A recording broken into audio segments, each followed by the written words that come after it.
அவசர கால சூழ்நிலைகளில் வீட்டில் உள்ள முதியவர்கள் மற்றும் மருத்துவ குறைபாடுகள் கொண்ட நோயாளிகள் மீது கூடுதல் கவனமும் பராமரிப்பும் வழங்கப்பட வேண்டும் என்று பொதுமக்களிடம் கேட்டுக் கொள்ளப்படுகிறது. அவர்களின் பாதுகாப்பை உறுதி செய்ய பின்வரும் முக்கிய முன்னெச்சரிக்கை நடவடிக்கைகளை அனைவரும் கடைபிடிக்குமாறு அறிவுறுத்தப்படுகிறது. தொடர்ந்து கண்காணிக்கவும், முதியவர்கள் மற்றும் நோயாளிகளின் உடல்நிலை மற்றும் தேவைகளை இடையறாது கவனித்து வர வேண்டும். அத்தியாவசிய மருந்துகளை கைவசம் வைத்திருக்கவும். அவர்களுக்கு தேவையான முக்கிய மருந்துகள் எப்போதும் வீட்டில் இருப்பதை உறுதி செய்ய வேண்டும். மருந்து பட்டியல் மற்றும் மருத்துவ அறிக்கைகள்.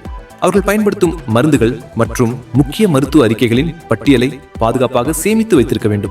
இந்த முன்னெச்சரிக்கை நடவடிக்கைகள் மேற்கொள்ளப்பட்டால் ஏதேனும் ஆரோக்கியம் சார்ந்த அவசர நிலை ஏற்பட்டால் விரைவாகவும் சரியான முறையிலும் நடவடிக்கை எடுக்க முடியும். இந்த விழிப்புணர்வு தகவல் கத்தார் உள்துறை அமைச்சகம், ministry of interior, state of Qatar சார்பில் வழங்கப்பட்டுள்ளது.